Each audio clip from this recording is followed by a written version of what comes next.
കാനന ശ്രീമനി യാതന്മാരായി തപസ് ചെയ്തിടുവാൻ ദണ്ഡകാരുണ്യെ വസിക്കുന്ന നാടത് ചണ്ടനായോർ നിശാചരൻ വന്നുടൻ ജാനകി ദേവിയെ കട്ടുകൊണ്ടിടിനാൻ. കാനനെ ഞങ്ങൾ തിരഞ്ഞു നടക്കുന്നു, കണ്ടീല അവിടെ ഒരിടത്തും ഇന്നുക കണ്ടുകിട്ടി നിന്നെ.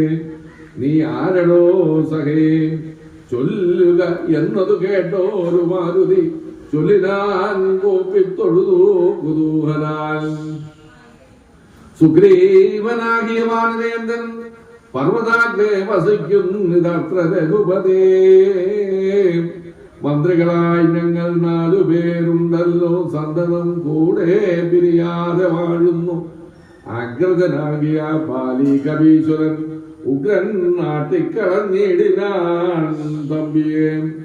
സുഗ്രീവനുള്ള പരിഗ്രഹം തന്നെയും അഗ്രജൻ തന്നെ പരിഗ്രഹിച്ചിടിനാൻ.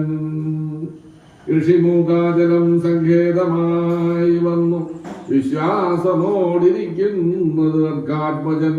ജ്ഞാനവൻ തന്നുടെ വൃദ്ധനായുള്ളൊരു വാനരൻ വായുധനയൻ മഹാമതേ. നാമധേയം ഹനുമാനഞ്ജനാത്മജൻ ആമയം തീർത്തു രക്ഷിച്ചു കൊള്ളണമേ.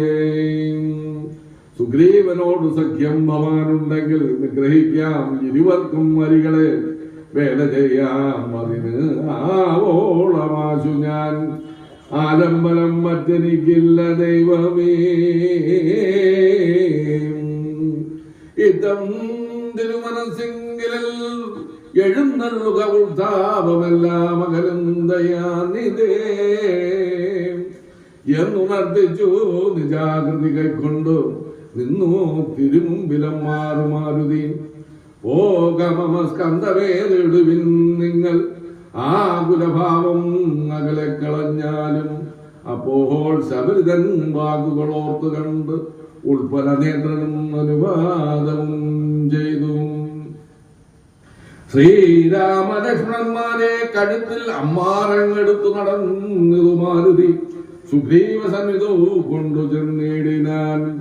വിക്രം കടകനീ ഭാസ്കര നന്ദന ഭാഗ്യമഹോ ഭാഗ്യമോത്തോളം എത്രയും ഭാസ്കര വംശ സമുദ്ഭവന്മാരായ രാമനും ലക്ഷ്മണനാകും അനുജനും കാമാധാരാർത്ഥം ഇവിടേക്ക് എഴുന്നള്ളി സുഗ്രീവനോട് ഈ വണ്ണം പറഞ്ഞു.